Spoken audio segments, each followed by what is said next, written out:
Welcome back to the aowhodis podcast, episode 19. I like this a lot. This ball situation we got going on. I think it's great, dude. You know what I think about a lot? What's that? The golden rule is BS, brother. Well, so golden rule. That's what? What is it? Treat others the way you want to be treated. I think it's complete BS. You want to know why?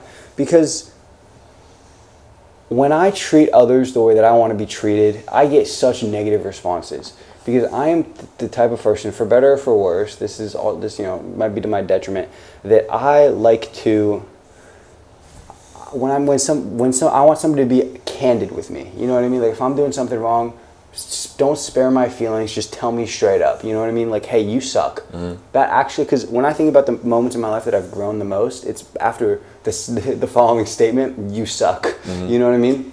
And when I do that to other people, they get mad. Can you believe it? Really? So you tell them that they suck and they get mad at that? In so many words, yeah.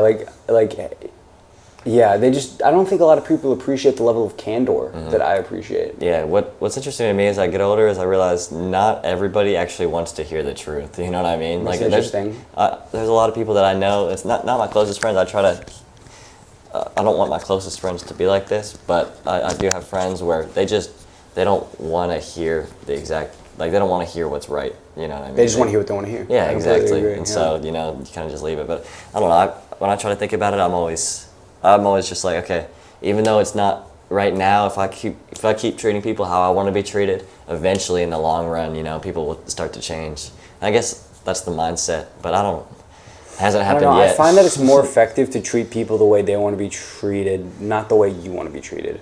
You know what I mean? Because people want to be treated differently. And I can understand the notion that if you're mean to somebody, that's not how you'd want somebody to be. But also, that's not true, bro. I want people to be mean to me, so I freaking learned my lessons. You know what I mean? And like if I asked one of my close friends' opinion on something that I had done, and they said, if you want my honest opinion, I don't think it looks that good. I don't think that's mean. You know what I mean? Like I don't even see that as a mean thing. Some people do. Right. I think a lot of people do. It's like people don't actually want an honest opinion on what they're looking for. They want encouragement. It's like they have, I don't know, it's like they have faith they're right, you know what I mean? Almost. And to be fair, it's also pretty delicate on the side of the person who's like watching it as well, because you don't want to discourage them from continuing, but you also want to be fully honest with them, you know? So it's a very delicate art. So that's the thing is, I don't really, you know, not to toot my own horn or anything, but I don't really get discouraged from continuing, you know what I mean? That's just not, you know, listen, I've got a lot of problems, but that's not one of them, you know what I mean? And it's interesting to think, like, from what I've experienced, like, when it comes to, like, net progress of a person, I find that it's so much more beneficial to maybe not ease them into it, but, like, treat them how you know or how you think they want to be treated, not how you think you want to be treated. And then expect people to treat you.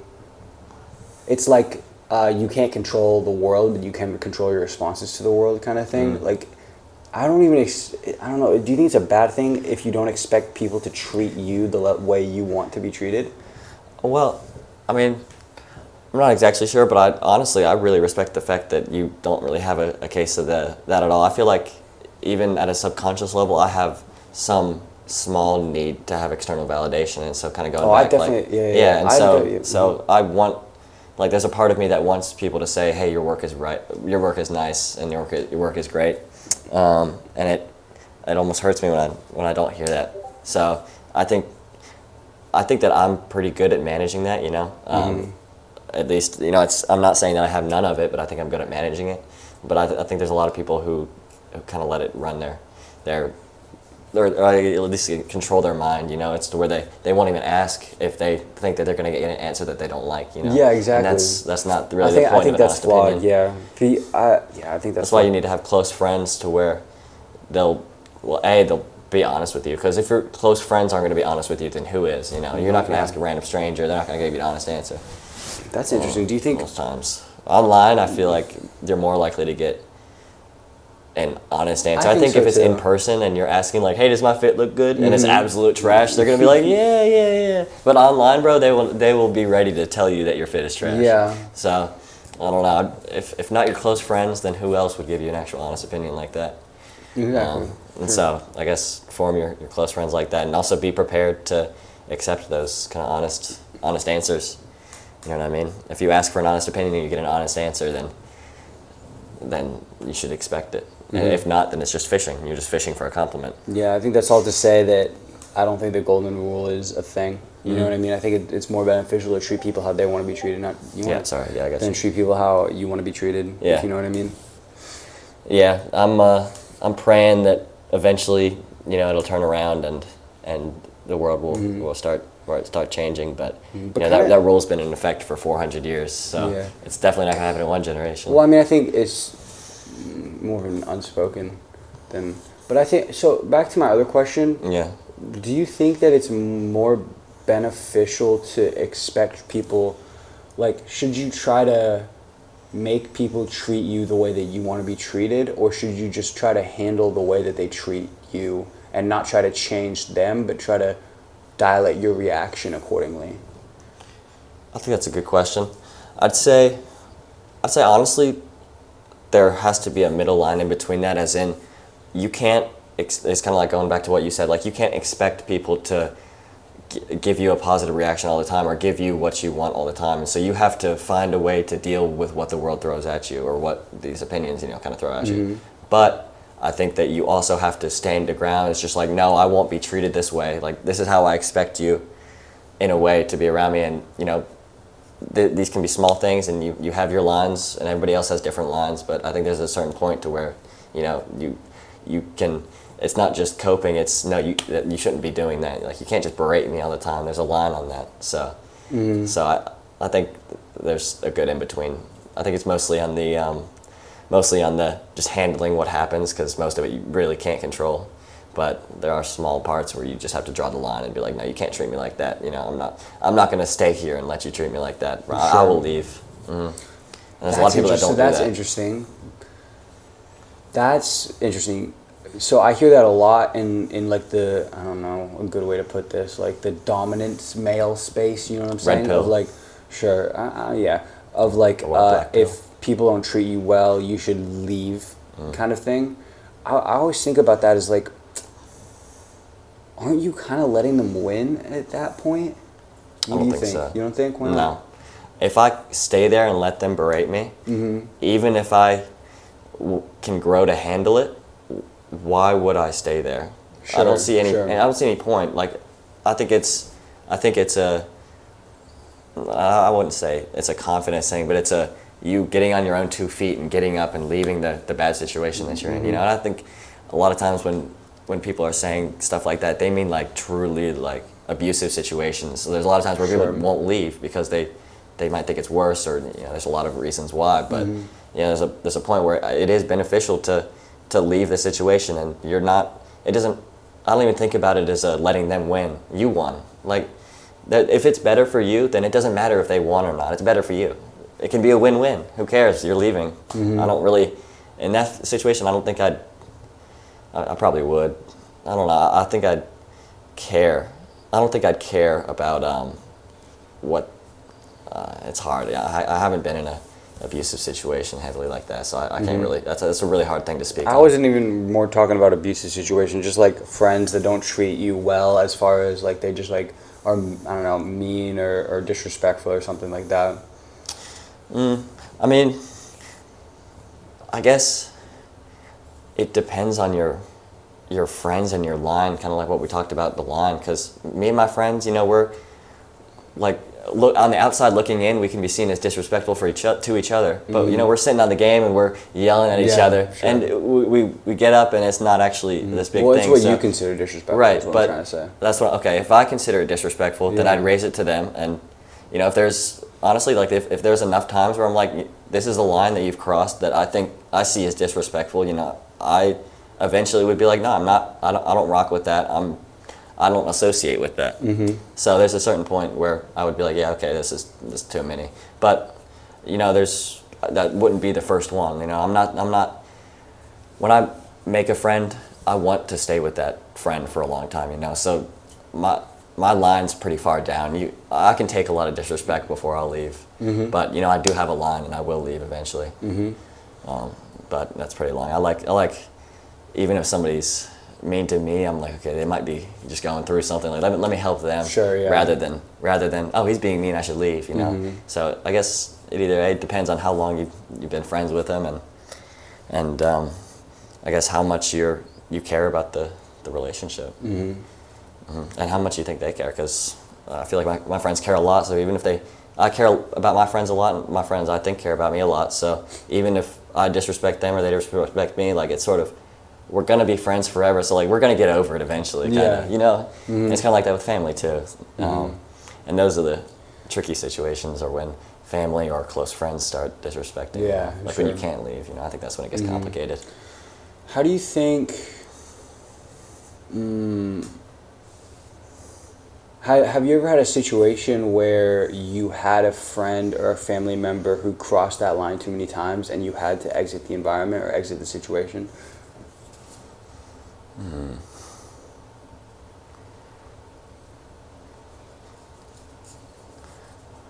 None that are like that serious, honestly. You know what I mean? Like there's been a time where it's like middle school lunch where, if you've ever been to a middle school lunch before, there's disrespect thrown everywhere. You know what I mean? I don't even remember what they said, but I think somebody picked me off, so I just got up and walked out, and I ended up getting in trouble for walking out because you can't leave without like asking a teacher. Even in 6th grade, you can't go to the bathroom. So I think, yeah, if I remember correctly, we had to ask. So I got in trouble for leaving, but I didn't care about getting in trouble for leaving because I still felt that leaving was the right thing to do. You know, it was probably some small thing they said, but I was just like, you're ugly. It's one too far. I'm not taking that. I don't know. You said my Pokemon cards weren't cool one too many times. Exactly. Yeah. Or maybe they just like stole a grape or something. I was just like, nah, I'm not taking this. I'm out of here. So I left. Speaking of like making friends and stuff, do you think you're good at first impressions? At first impressions, I think I'm pretty good. Yeah, I try to keep it traditional. Like I'll go be like, "Hey, how are you? It's nice to meet you. I'm Owen." I'll look them in the eyes and I'll shake their hand. And second impressions, I'm cooked. But once they ask questions, I'm like, "You don't need to know all of that." But first impressions, I think I'm pretty good. Yeah. That's interesting. Okay, so I had a follow up. What about when somebody comes to you in a first impression? If you could describe to yourself the perfect first impression, what would it be? Okay. And why? So first off, it would be to give the person their undivided attention, your undivided attention. So whatever task you're doing, if they come up and they say hi, it's not like you do it 10 seconds and then you're like, oh, hey, what's up? You stop what you're doing. You know, you get up, you get up, eye contact, and you shake their hand and you say, it's nice to meet you. My name is blank. It's honestly one of the simplest things you can do. Simple, not easy, but it's one of the simplest things you can do.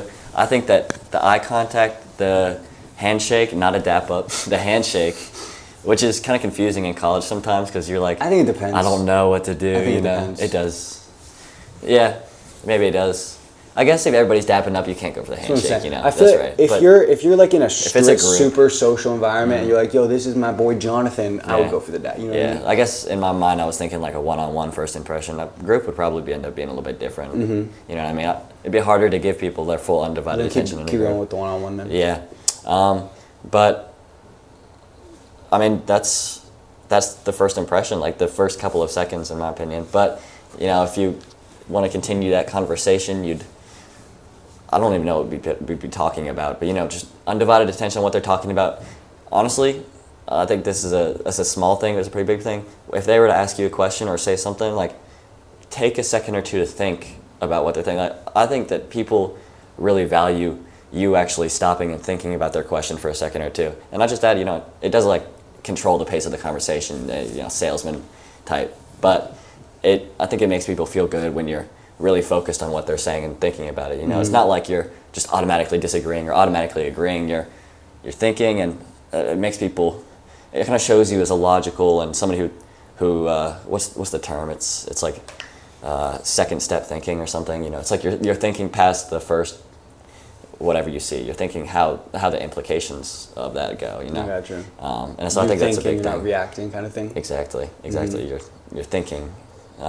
So. Handshake, eye contact, you know, genuine, like introducing yourself in a orderly manner, and genuinely giving the conversation that you're talking about attention. I think that's all it is. That's interesting. That's something I really admire about you, is your ability to talk to people. I've noticed it, and I try to mimic it a lot. I actually notice it like every time, which I'll give a specific example because I got a couple follow-ups, but just to validate his knowledge about it real quick.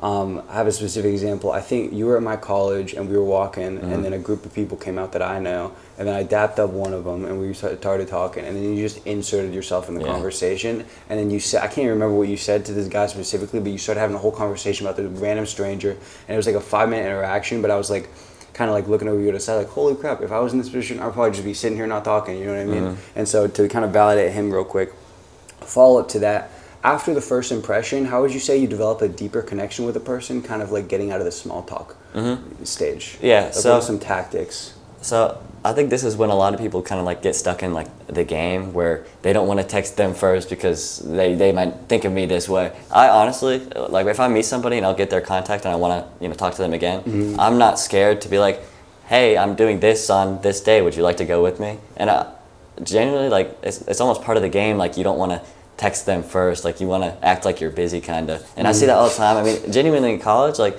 you can make a lot of friends, and if you stop texting people, you'll see like maybe 80-90% of these people just won't ever text you about meeting up, you know what I mean? And that, like, why? I've talked to people in college who struggle with making friends, and I heard them and I talked to them, and they ended up adding some people that they had ended up talking to in class, but they never hit them up because they were just like, what if they're too busy? If they're too busy, they're too busy. And if they, like, I think about it like, if they want to hang out with you, then that's a good thing and you should text them. And if they don't want to hang out with you, it doesn't matter if they say no. Like, it truly, to me, it doesn't matter if you say no. And that kind of goes into, we've talked about like social anxiety a little bit before. Social anxiety and like confidence and stuff. Yeah, we've gone into that. Yeah, you had a line that I really liked where it's like the difference between stress and anxiety. Stress is the, I guess, coming from external, and anxiety is coming from internal. That actually, I've kind of developed a frame around that. I really liked that. How do you think, have you ever experienced social anxiety before? Would you consider yourself a socially anxious person? Yeah, so honestly, until I was a good like 14, 15, I was a pretty socially anxious person. I don't even think I talked to a woman for the first time until genuinely 10th grade summer. How did you get out of that? Part of it was meeting a friend who was also pretty extroverted and ended up opting me to go out and talk to more people. But a lot of it was just, I realized that no matter what happened, I'd still enjoy my life, and nothing, I don't know, even if it was a wrong mindset at the time, I was just like, no matter what happens with talking to people, nothing is going to go wrong like 10 years later, you know what I mean? Like, if I think in 10 years, I'm not going to care about this, truly. So I'm going to regret not doing it rather than doing it. And high school was very important because it's just like you only get 4 years of this, you really have to make the best of this. So I just, and not just that, but I also went out and I started enjoying it. I realized, because I still feel like I heard this term, and I think it's not like a scientific term or anything, but it's called like an extroverted introvert. So it's where I'm the type of person where, like, I recharge my battery when I hang out with other people, but I don't always want to talk to people. So I'm kind of like an extroverted introvert. Like, I don't always want to talk to people, but I do get recharged from hanging out with people. So I kind of realized that in high school, and that kind of helped me as well. It's just like, I genuinely, even though I'm before hanging out with people, even though I feel super anxious about this, and I'm thinking about every single, like, do I dap up or do I handshake, or I still think about that every single time. Like, what's the right hand thing? And I think about like a halfway, whatever they and it's like, what's the first thing I should talk about, and what are topics I can talk about? And that's honestly, I'd probably call that social anxiety, like, almost in a way, like the beforehand, those 30 minutes I stress, and then after I realize, wow, I feel recharged from that. I feel like I can talk to somebody easier now. You know what I mean? And it sort of is a snowball effect. The more people you talk to, not only the easier it gets, the better you get at it. So I guess at that point I kind of just realized I recharge from this, and this isn't going to hurt me. So This is a good thing to do. Sure. Do you think that a more confident person has less social anxiety. So as confidence goes up, social anxiety will parallelly go down, or do you think they're not related quantities? I think that they're related, but I think there would be a. That's a good question. I guess, did this person, have they always been confident, or did they sort of gain confidence from something? I guess that's the question I have. Like, because confidence is like medium specific. Like, what are they confident in, kind of thing? Or I guess my question is, like, if they had social anxiety until, a certain age, and they started to gain this confidence, and that's when they started to get confident. I think that there would honestly be a bit of a time lag to where they'd be confident and socially anxious before the socially anxious would start to go down. What do you mean? So I think that if somebody were to get confident in this scenario, at some point during their lives, their confidence would start to go up. And I think for a couple months, or maybe even a years, or I don't think it would be years, but for a couple months, I don't know how fast their social anxiety would go down. I think that even though their confidence would go up, their social anxiety would still kind of stagger for a little bit. I think it would go down eventually. Eventually, as months go on, you stop thinking about it as much. But those first couple of times, you can't really.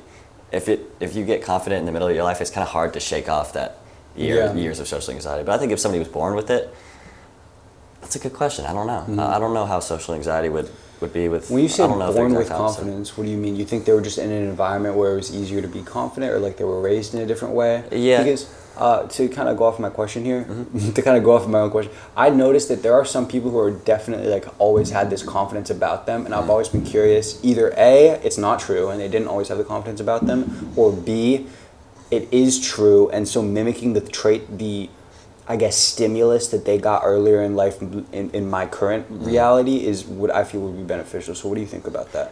Yeah, I mean, it's kind of the age-old question, nature versus nurture, right? Like, was somebody born with it, or were they nurtured into it? I think that actually, as time goes on, we kind of do realize that people are actually born with some traits that are common, but you're right. I mean, you're not really born with confidence in a way. So I think a big part of it is probably parents or school. I think if you tend to be pretty popular in school, you are confident for at least for a while you're a kid, for a couple of years after high school. Yeah, truly. But while you're there, I mean, you're kind of growing into be more confident in sports. If you're good at sports as a young kid, if you're good at sports, popular, and you got parents that support that, you're going to be a confident kid. So you're not really born with confidence, but. So when it comes to popularity, though, that's very interesting, because how do you get popular without first being confident in your social ability? You know what I mean? Like in elementary school, it was just speed. You know what I mean? If you were the fastest kid, you were the most popular kid. That's what I'm saying. And so I think it gets more complex as time goes on, and when we get to adulthood, people don't understand how to have these.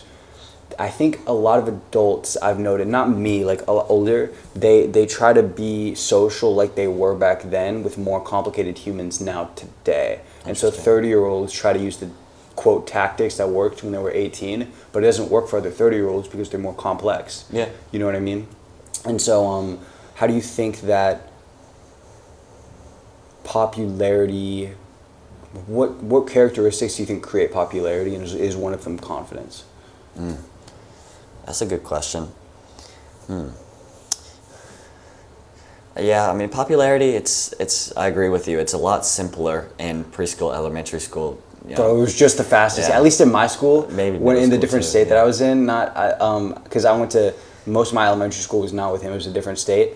Then I moved. Obviously, it was just the fastest kid. The faster you were, the more popular you were. Literally. And in my grade, it was the kid who was best at soccer.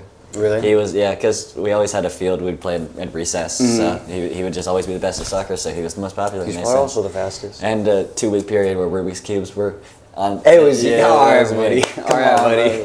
I don't know if I said that, but I peaked in second grade with that Rubik's Cube. Talk about popularity, bro. I had bodyguards and people chasing me. I'm gonna be talking about that on my deathbed, truly. I don't know if it gets better than that. Okay.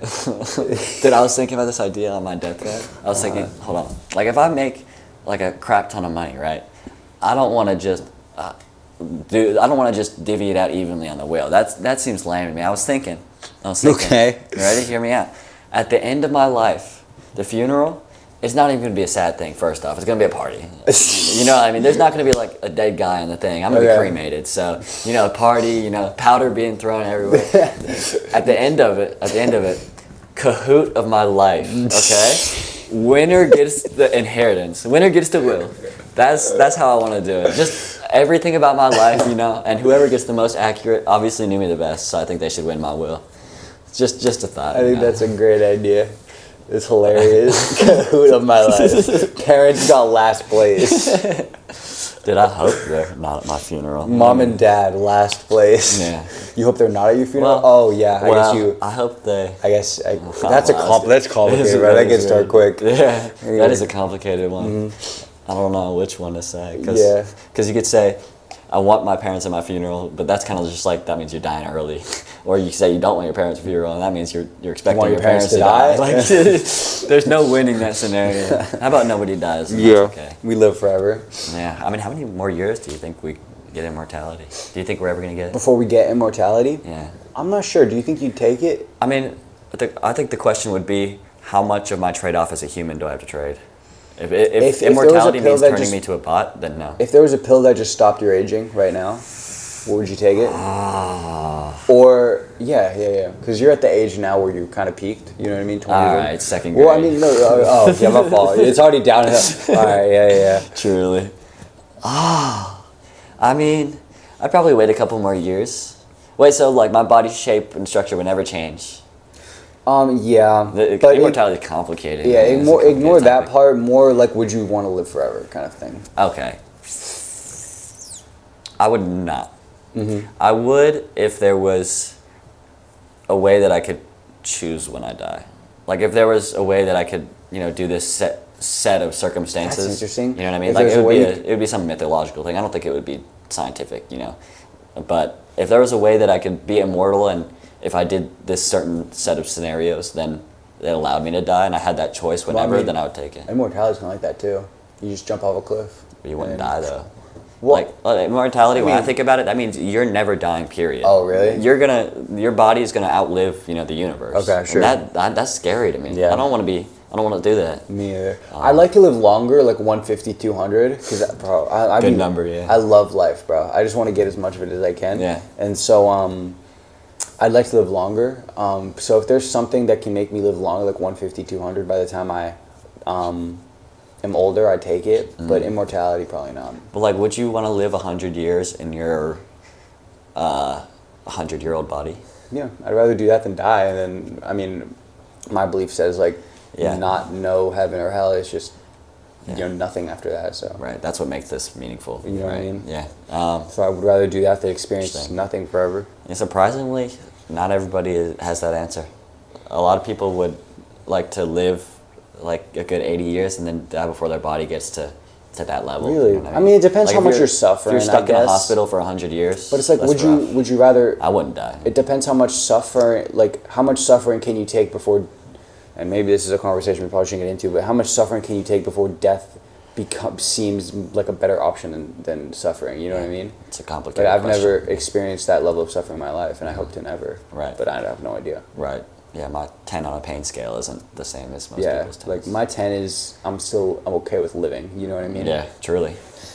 And so maybe 15 is maybe living is 12, and then over that. Yeah. But I don't know. It depends. How, is a life worth living? You know what I mean? If you're just suffering and you're just in bed all day doing. If you're stuck in a hospital watching TV 24/7. That was a big motivator for me. When I used to want to really become a millionaire and stuff. I was like, bro, I do not want to be in a retirement home because I can't afford a house in retirement. You know what I mean? And so I want to get rich. Just to afford a nurse. Something like that. Because money solves a lot of those kinds of problems, and it was a big motivator for me at the time. Yeah.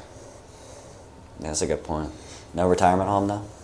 I don't think so. I can't control. I mean, if I can control it, no. I'd like to live in a home. As a kid, it sounded horrible, but I'm not gonna lie. Food made every day. You get the. Have I said this before? Yeah. It's hilarious. Food every day. You would play golf and bingo with your boys. Yeah. That sounds like a good thing.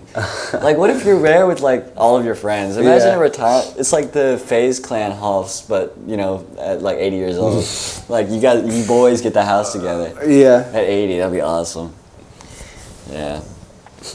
We'd have wives by then. That's interesting, So bro. That's That's interesting. It would be. Kind of going back to my original thing, because we kind of pivoted a bit, but I did want to hit on this real quick. Yeah. What characteristics do you think create a popular person, and how did they change over time from like middle, high, college, after college, whatever? And then also the definition of popularity also changes too. So. Yeah, the definition of popularity definitely changes. I don't know if I can speak truly to if they were born with it or they achieved it or not. That's what I'm saying. What characteristics? I don't know if I can define if they were born with it or got it through their life, but confidence is a strong one. I'd say more courageous than confident.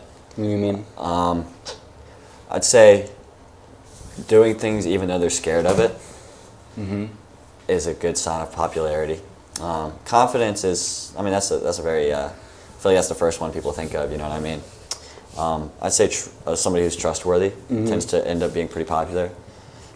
Honestly, they tend to be athletic, especially younger age. Younger age, the athletic kids tend to be more popular, at least in my experience. Like this is, I'm truly speaking on my experience in my school, but the athletic kids in elementary school were the most popular, you know what I mean? That's interesting. And it definitely changes as you get older, you know, that's the second part of the question, but when you're a kid, it's very true. Maybe because being an athlete creates confidence, like I can do things that others can't physically, you know what I mean? Yeah. That is, it also brings in the question, like what's the difference between confidence and ego? And it's not just that, but you have a good grasp on winning and losing and what you need to do to win. Yeah, you know what sure. I mean? I think that's a really good motivator for people. I definitely see a lot of sports people as well who have an ego too, and it's and so does like everybody else in the world. You know, like I have the biggest ego in the world. But sports, yeah. Yeah, but sports especially. So what do you think is the difference between character traits between a confident person, which I would consider a very good character trait, and an ego-driven person, which is a very negative character trait? Because I feel like there's a line between the two. You know what I mean? It's like a fine line.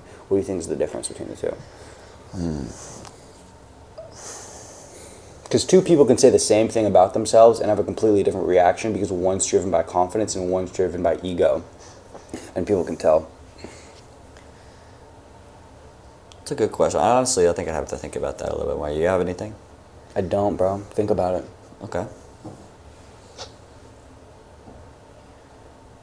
I think that a confident person tends to, and maybe I'm mixing up ego-driven with narcissism here, but I think a confident person tends to accept their flaws a little bit more, and also to accept the flaws of other people. And maybe I'm talking more about narcissism. Ego is a pretty specific thing. Well, could you define ego? Honestly, not that well. Yeah, no. not as well. As you could. You know, because there's ego, and then there's what is it? Hold on. There's like id, and then ego. Hold on. I don't remember, but there's a lot of stuff that goes into ego, and you know, it's. I think there's not really, ego's not as black and white as negative and positive. I think more too much ego would be considered narcissism. You know what I mean? So, could you define narcissism? You're really getting me here with these questions. I'm not. I could try. Try, yeah. I think and I'm gonna look it up. Yeah. Actually, yeah, that's good. So what I understand about narcissism is just like everything is. You think the world revolves around you. Yeah. And everything is about you, and people's reactions are about you. Like everything basically is about you, and you're the center of the universe. What's the definition? Pretty much what you said. So characterized by an excessive focus on oneself, a grandiose sense of self-importance, and a lack of empathy, often leading to a need for admiration and attention. That's interesting. Yeah, so I do see the lack of empathy sometimes too. You know, the lack of understanding people's situations. I see that in narcissistic traits, but I can't speak too much on ego, to be quite honest with you.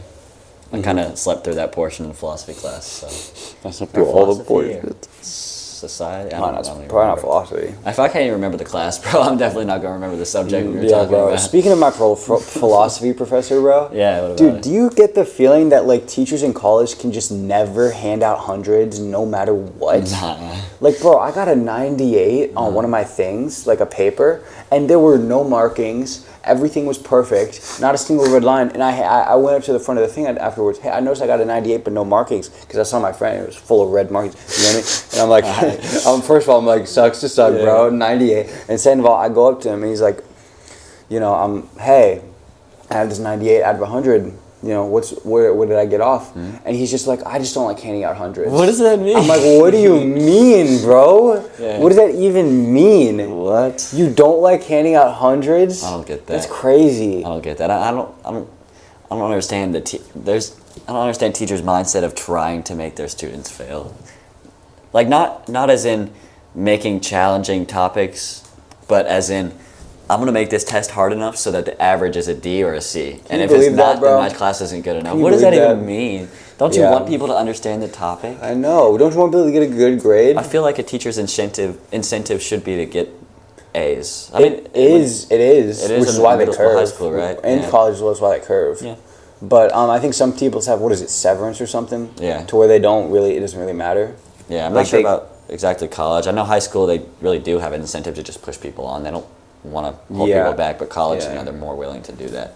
College, because you don't really get held back in college because it's a credits-based system, not a grades-based system. It's just more money, so. It's literally, right. Yeah. They have incentive to push you back, or to keep you back, and high school has incentive to push you forward. And you can see that in the way that they grade stuff. But yeah, I either get a teacher like that or I get a teacher that just puts 100 on most things. You know what I mean? Oh, really? I've never gotten a professor like that before. Really? They always grade me so hard. Maybe I just suck. Maybe I just don't get hundreds. Yeah. But and I mean the classwork is only like 10%. Yeah. You know? The tests they actually did end up grading. You know, an actually grading. Unfortunately. How dare they, bro?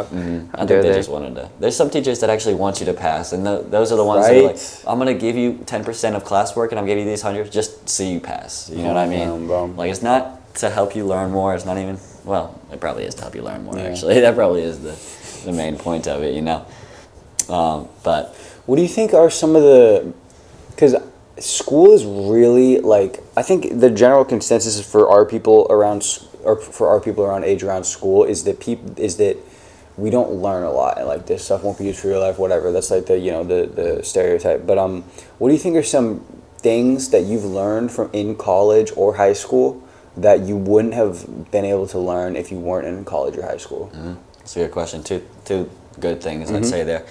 One is, first off, I think that the farther we get in college, we're only sophomore, freshman, sophomore, junior. So the farther we get in, the more specialized it'll be, and the more that the students care about the work. So I think we'll start learning more actual relevant stuff. But second, the actual answer to that question is, first off, being able to handle living on my own was just massive. Going to college and being able to live on your own is one of the biggest things that you can do to mature yourself.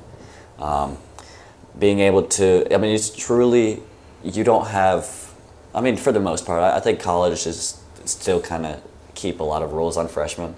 Like they kind of force them to do a lot of stuff. Like some colleges, you can't bring a car for the first year and you have to live in the dorms, that kind of stuff. But for the most part, you're left to your own devices, as in there's nobody that's going to be externally pushing you to get your work done. So you have to get it done. You have to learn how to manage your time. And that, living alone and those two, in my opinion, are just the most important aspects of going to college. That's what I learned most. Which you don't think you can learn outside of college? I think you can, but it's immediately an excuse to do it right after high school, you could go to a job, but you might still be living at home. And you are left to manage your own devices, but depending on the job, not fully. Like you're still handed a schedule. You have to get this done at a certain time. You don't have to think as much. You kind of just go and you do your job. And I'm talking about menial, like smaller labor jobs. You don't have to fully focus. But college, you have to stay on top of everything all the time. I'm not saying you don't have to do that with a job, but it's an immediate excuse after high school to go out and do those things. Sure, that makes sense. Dude, when I first moved into my dorm, it was a weird experience for me. I remember one thing in particular which I just found so funny. Was I bought a new toothbrush for my brushing my teeth at the school. I was like, all right, I'm gonna have one at home and one at school. Yeah. Now my one at school is normal; it's a normal toothbrush. My one at home is electric, right? And so I'm probably 3 or 4. I want to say, I don't even know how long I used this toothbrush for, but a while I was using this toothbrush, right? Like a while, you know what I mean? Like years. No, kidding. But I was using this toothbrush for a while, and I was brushing my teeth one I think it was one night. I was brushing, and then suddenly I hear bzzz, and I'm like, what the heck? What? And I'm like, bzzz, what's happening? Dude, there was a button on it The toothbrush was electric God. the whole time, bro. I was using this toothbrush like a normal toothbrush. They hit it well. There was a button on it. It was literally electric, and somehow it was still powered after just a period of time. Well, you never used it, so. You get what I'm saying, Yeah. bro? Every time I brushed my teeth, like it literally blew me away. It's kind of funny. It blew me away, bro. Man, did you get homesick on your first week? I did. It made me realize how much I like really missing my parents and stuff, my family for the first pretty long period of time. Even Couple for like months, the first few months, I was like pumped to go back whenever I did. You know what I mean? To see them and stuff. But I got used to it. I'm normal. Honestly, I like the dynamic better now because it makes me appreciate the time that I do have with them rather than being here every day. So I actually appreciate the home cooked meals for real. Yes, yeah. And so I appreciate. I prefer this dynamic, the college go home every couple of weeks dynamic, which I live relatively close to college, a couple hours away, so I get to do that.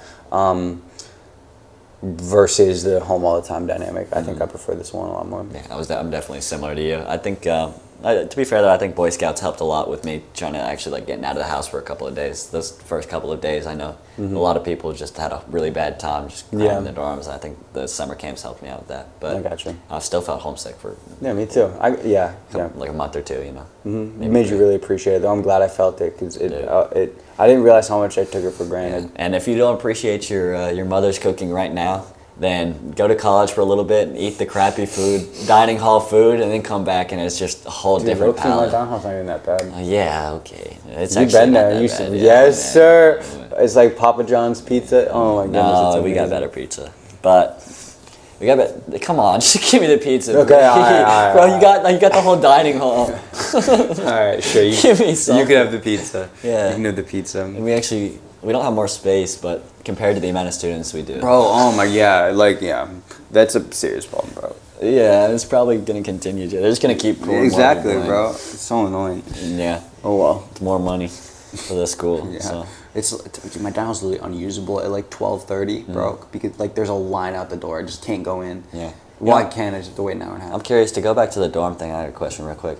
Do you think that because when you first went to the dorm, you had roommates, right? Mm-hmm. Do you think that helped distract you from? Because when I went to college, I didn't have a roommate. I was supposed to. It was a 2-person room, but I didn't have one. Lucky. I knew some people who had that. That's lucky. Yeah, it's lucky, and it would have been cool to have a roommate. Oh, too. sure. Mm-hmm. Yeah. I guess that's what I was saying. I think overall it was definitely 100% lucky. Yeah. I enjoyed it. I put the beds together until I got in trouble. What's the question?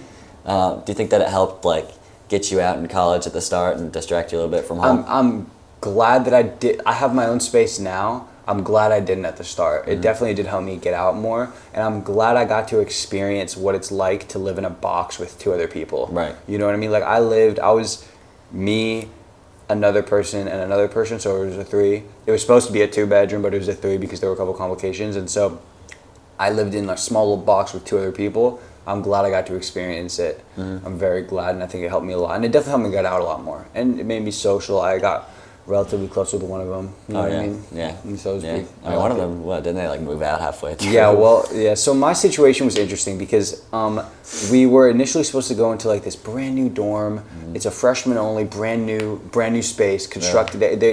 It was gonna be the first day it was open. 2 weeks before we move in, freshman year, we get an email. Yo, no.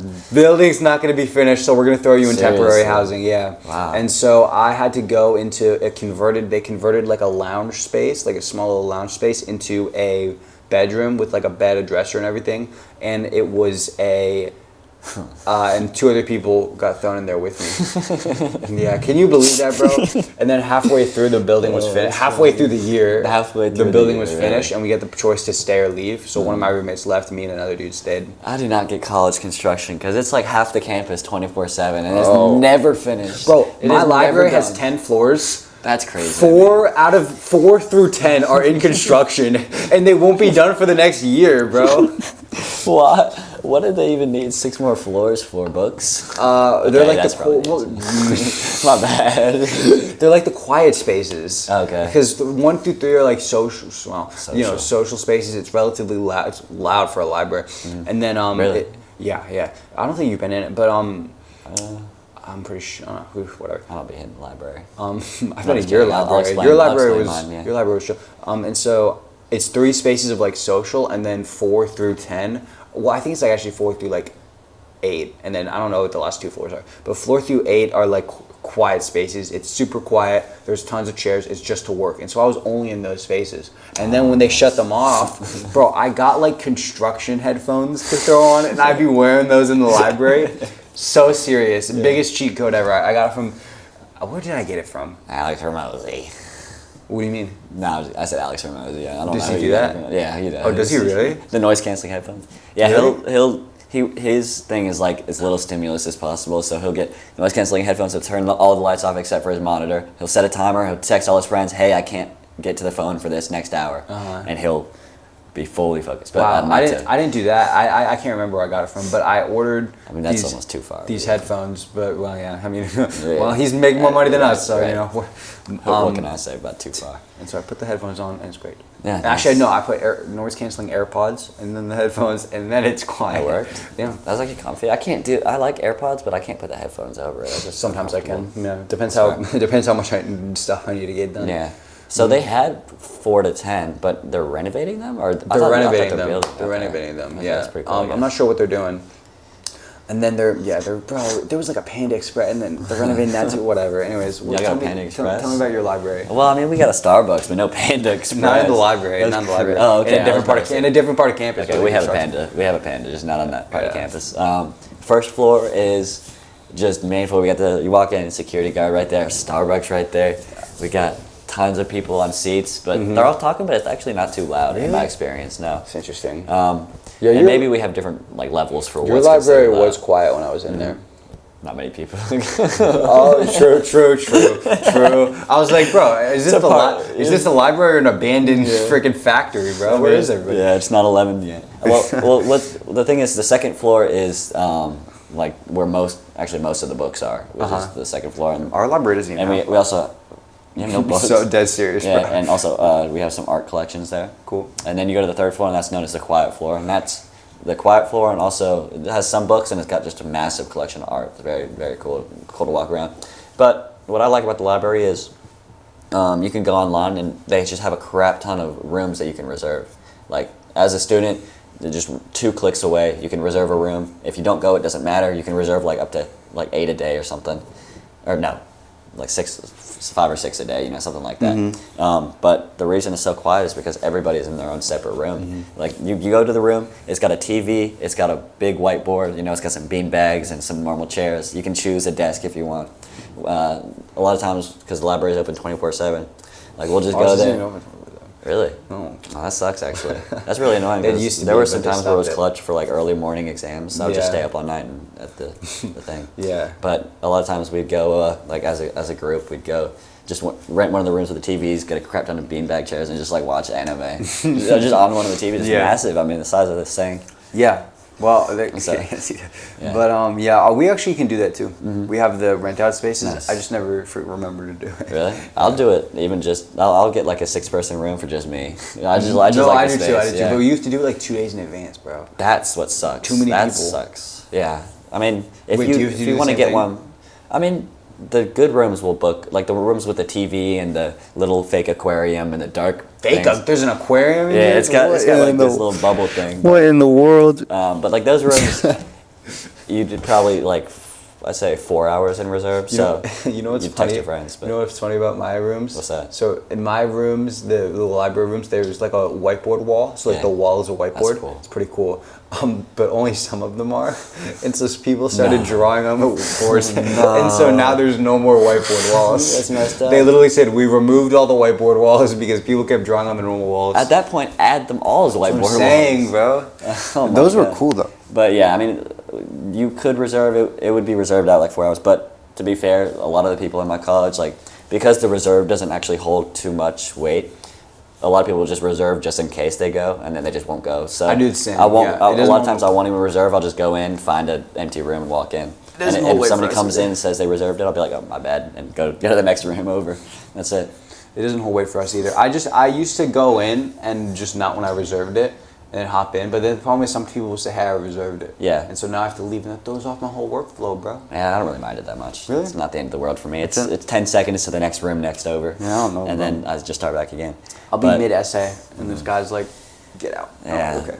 I felt bad. I had to kick people out I almost didn't want to kick them out. They had like a whole like freaking like paint thing they were doing. Oh. And I'm like, well, you That's should have messed reserved the room, you know what I mean? Yeah, I had a similar experience where we have the whiteboard walls too, and it was like 3/4 filled, very small font of all scientific stuff. I'm gotta take a picture, gotta go. I was like, no, I mean I'm really nice about it, of course. Yeah, they do the same, bro. It's crazy how some people will draw on the whiteboards in the smallest font and like why? I mean, there's a lot of information because she was drawing in a small font because she had to. I mean, Yeah, it was taking yeah. up the whole thing. No, I've but- seen some of the notes they have to take. Like, for how does that help you? I mean,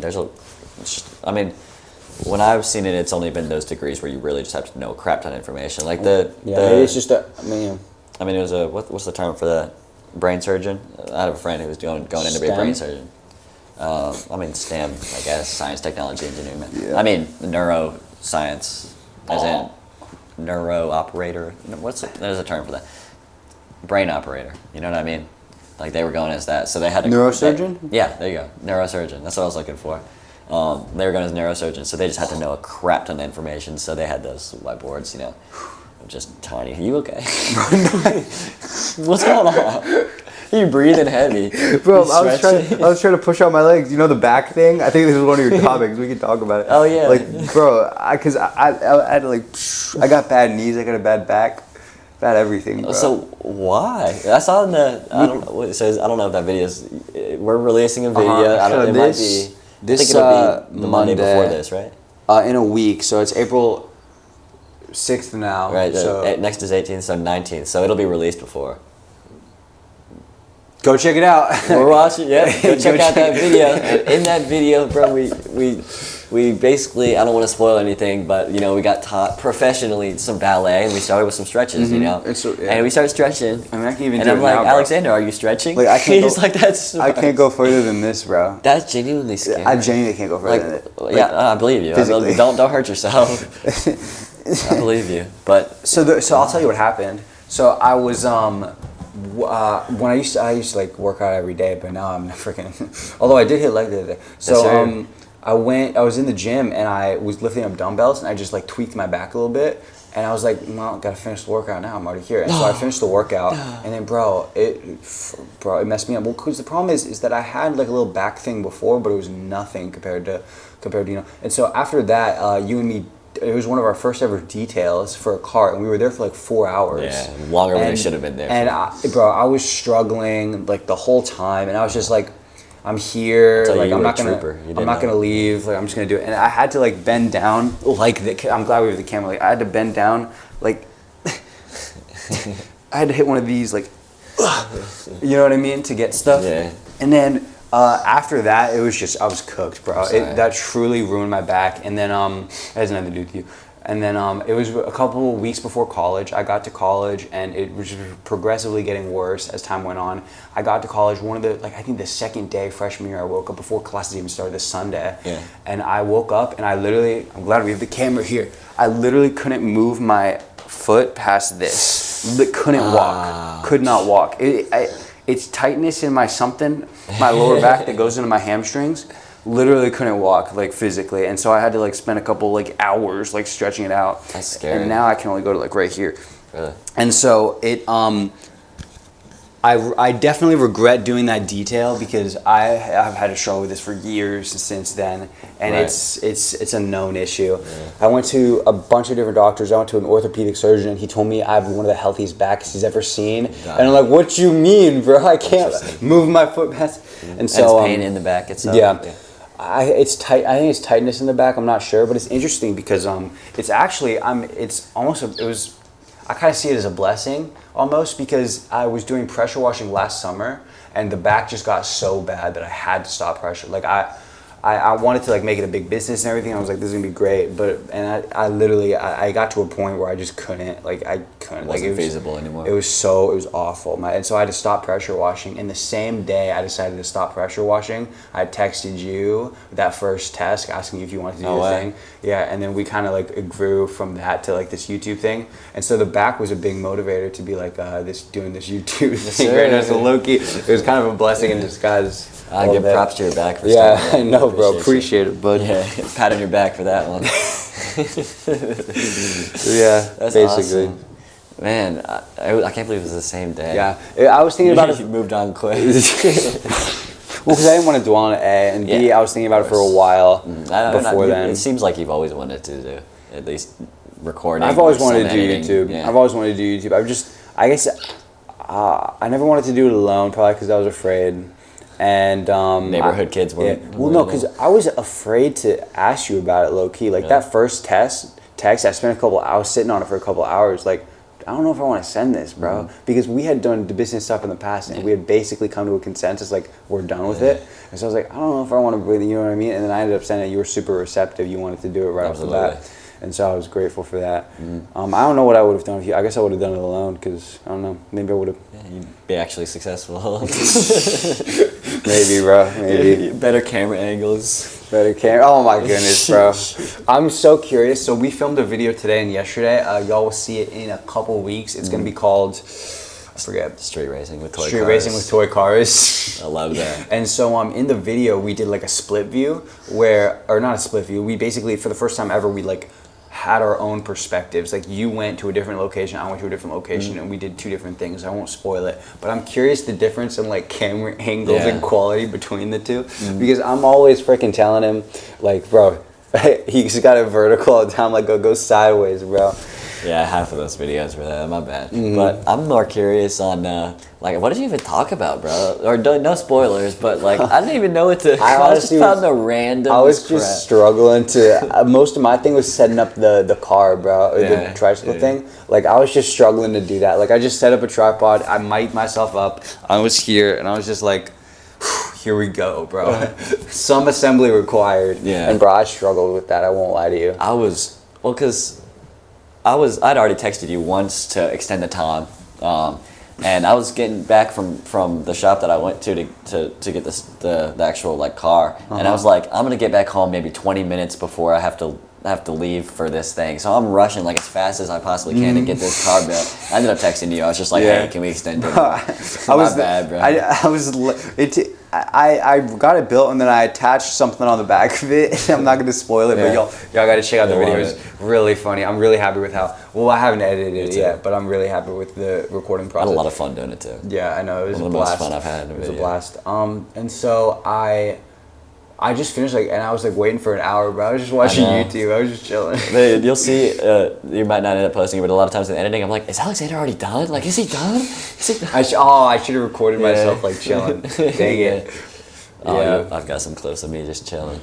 Well, a lot of times it's like me recording in my phone, like I'm in my car, I'm driving, this is my steering wheel right here, I'll have my phone like right here. I didn't even record myself while driving, bro. Really? I recorded myself in the parking lot. I set up something to record myself, say what I was going to do. Then I recorded myself picking up the thing. And then it was basically just me setting it up the whole time. Shit, most of mine was driving. It was a struggle. It was a struggle. Yeah, and you'll see me like, whenever I get to the stoplight, I'll put it down, and you'll see a cop passing by, I'm like, that's a cop.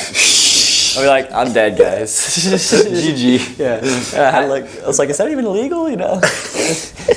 Can the cop even pull me over? You might see it, but you'll definitely see it.